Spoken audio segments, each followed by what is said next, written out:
Currently, 2 in 3 children in the United States are not meeting the minimum national physical activity guidelines.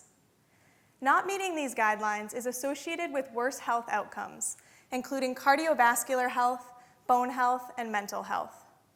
Therefore, there is a clear and urgent need for approaches to increase youth physical activity. My long-term goal as a researcher is to develop high-reach and effective physical activity interventions for youth. As seen on the left-hand part of the slide, one potential strategy in the development of these interventions is to leverage family dog ownership. Dogs meet many of the known factors associated with increased physical activity, including the social support of having a companion animal present and the habit-forming nature of dog walking. Furthermore, 1 in 2 households in the United States already own a pet dog, leaving the potential for very high-reach interventions.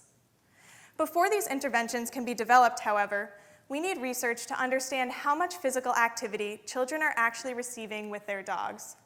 This is why the purpose of my dissertation work is to quantify the volume and intensity of physical activity that children are engaging in with their dogs.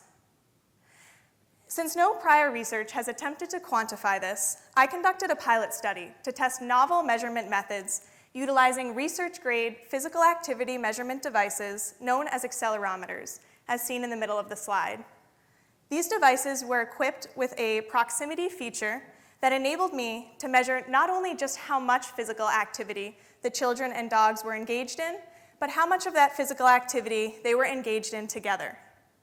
The results from this research, as seen on the right hand of the slide, show that about 20% of the clinically significant physical activity that these children were receiving was from time spent in proximity with the dog. This research may help to inform the development of future physical activity interventions. However, I'm also hopeful this research can have broader implications beyond just physical activity.